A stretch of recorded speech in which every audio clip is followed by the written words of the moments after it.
لە چوارچێوەی کاروانی ئاوەدانی و هەوڵدان بۆ گەیاندنی خزمەتگوزاری بە هاوڵاتیان لە ماوەی ساڵانی ڕابردوودا ناوەندی قەزای کەلار هەنگاوی باشی بڕی، بەڵام قەیرانی دارایی و پێنەدانی پارەی نەختینە بە کۆمپانیەکان زۆرێک لەو پرۆژانە لە کارکەوتن و تەواو نەکران.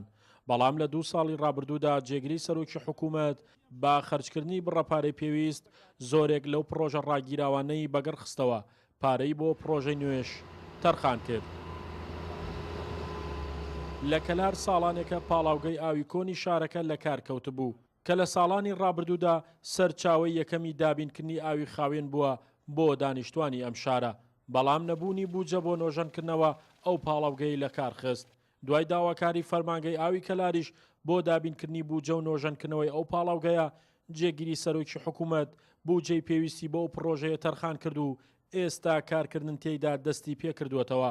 پرۆژەکەش توانای دابینکردنی 20% دابینکردنی ئاوی خواردنەوەی خاوێنی بۆ دانیشتوانی شارەکە هەیە لە ڕووباری سیروانەوە.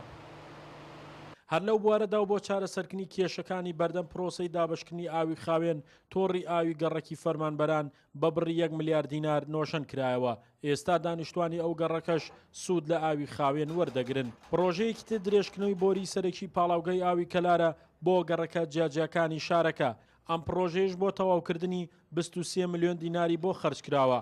هەر لە بواری نۆژەنکردنەوە و چارەسەرکردنی کێشەی هاوڵاتیان جێگری سەرۆکی حکوومەت بڕی 103 ملیۆن دیناری بۆ نۆژەنکردنەوەی تۆڕی ئاوی گەڕەکەکانی ڕزگاری و شەیدان لە قەزای کەلار تەرخان کردووە، لەگەڵ لێدانی بیری قوڵ بۆ گەڕەکی حەمرین بە بڕی 45 ملیۆن دینار، دابینکردنی ئامێری پێویست بۆ پاڵاوگەی سەرەکی ئاوی کەلار کە کێشەی وەرگرتنی ئاوی هەبوو لە ڕووباری سیروانەوە یەکێکی ترە لەو هەنگاوانەی کە بە ئاراستەی چاکسازی لە بواری تۆڕی ئاوی خواردنەوە لە کەلار چارەسەر کراوە و ئێستا بەشی زۆری ئەم پرۆژانە خراونەتە خزمەتی خەڵک و کۆتایی بە کێشەکانیان هاتووە.